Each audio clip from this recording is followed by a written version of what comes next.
Anna Perl had made it on Schindler's list. He was a member of the Nazi Party, but his focus was on running his factory, which he believed would be better served by having healthy workers. Eventually, Schindler would use his connections to save Jewish lives by pulling them from concentration camps and into his factories. Anna went from the deadly conditions of KL Plaszow, under the tyrant rule of Amon Goth, to a favorable daily life at Schindler's nearby enamelware factory. There, she made pots and pans, which were sold to stores. When it came for her turn in the rotation, Anna also prepared meals in the kitchen. Conditions were infinitely better at Schindler's factory.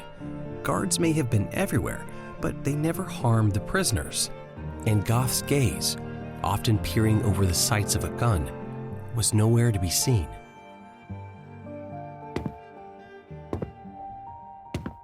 Oskar Schindler made the rounds every day. To Anna, he looked like a movie star. He made a great impression on me. A tall, handsome man, always cigarette in his hands, lots of good perfume. The whole factory was smelling if he come in. Every day he came. He has a big diamond on his finger that was shining, the diamond. And always smile on his face, always a young girl on his side. Everybody likes him. Oh, the food was better, the coffee was better, it was nicer, much nicer. The work environment offered the opposite experience of KL Plaszow. In fact, Anna says when the guards were away, she and the other prisoners did little work. They created a signal to alert the others when a guard was heard returning. They held up 6 fingers. They make 6, and then we stay by our work and start to work. Otherwise, we didn't work a lot. We weren't very productive in his factory. They spent their downtime talking about food and family and the end of the war. When night fell, one of the women read poems she'd written. She write the poems, and she talk about this, about surviving, about nature, about people. Then the news came. Plaszow was closing down. Anna and the other prisoners' short reprieve from death was over. They were to be sent to Auschwitz, where Jews were killed at a rate that sometimes reached 10,000 per day. I'm Doug Frazier, and this is Stars Among Us. No, we knew that Russian coming.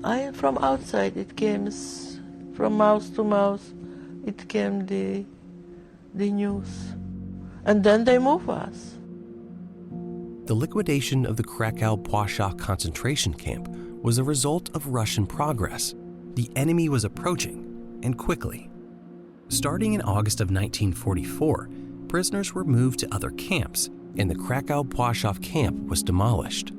Mass graves were dug up and the bodies set on fire. By the time liberators arrived on January 20th, 1945, all they saw was a patch of empty land. The Nazis did everything they could to hide evidence the camp ever existed.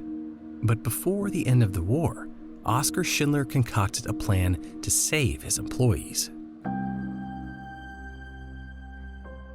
I remember one time when I was working at the laundry place, he came and he started to talk to us, and he said a very bad time is coming. And he tried to have the Nazis on his side, so he bribed them and party with them, and he could arrange everything what he wanted.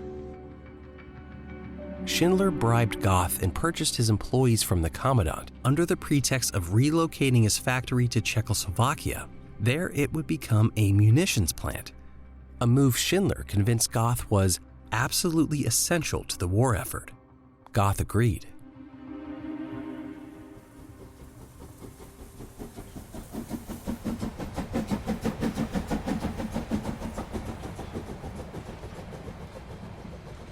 Anna and the other workers found themselves on a train to Czechoslovakia, what would most certainly be their next step to freedom.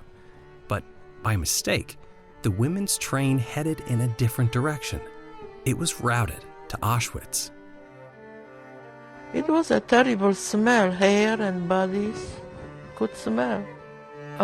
They put us in shower, and we didn't know what a shower is this, because we heard that gas they put in shower.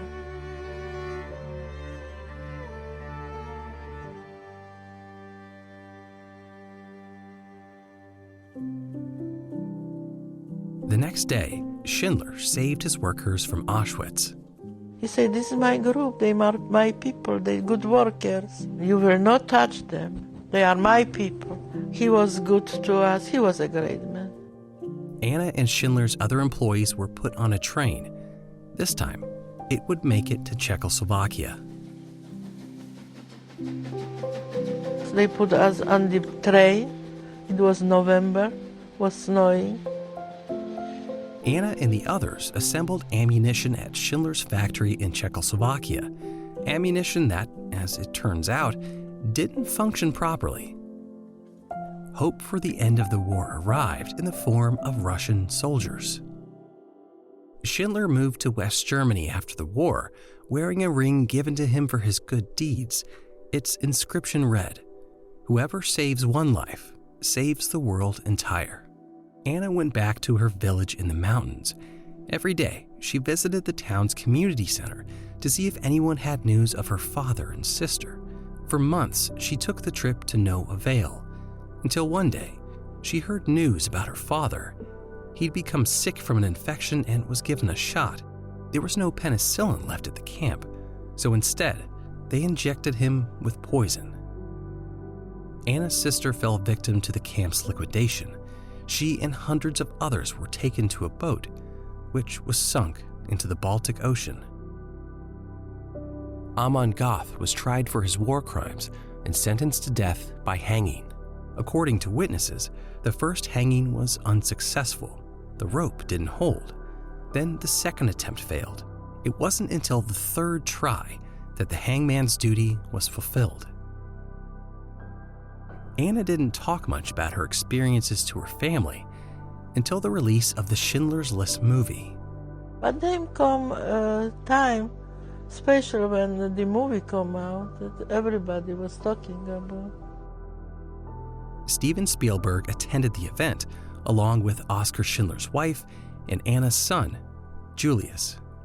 When there was an opening of the movie, the premiere of the movie at the Holocaust Museum in Washington, D.C., she attended the movie, and it happened she was the only Schindler survivor that was actually part of the opening ceremony, which was sort of interesting.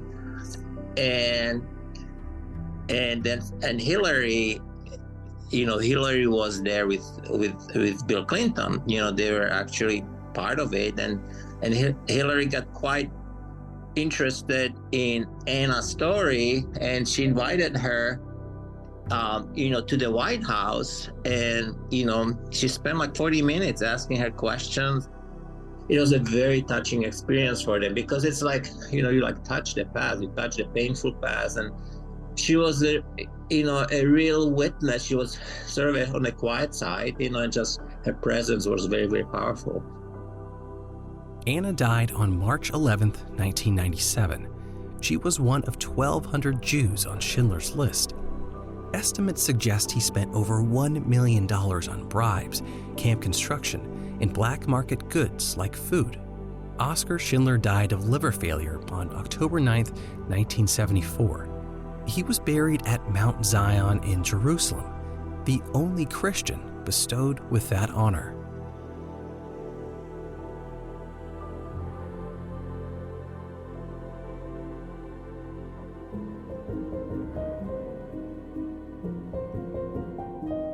Stars Among Us is brought to you by the Holocaust Commission of the United Jewish Federation of Tidewater and other fine sponsors, and has been funded in part by a grant from Virginia Humanities. If you're interested in finding out more about the Holocaust and Anna Perl's story, please visit holocaustcommission.org/starsamongus. Our producer is Elka Mennik. Our executive producers are Wendy Jurin Auerbach and Gail Litwin Flax. Stars Among Us is distributed by WHRO Public Media.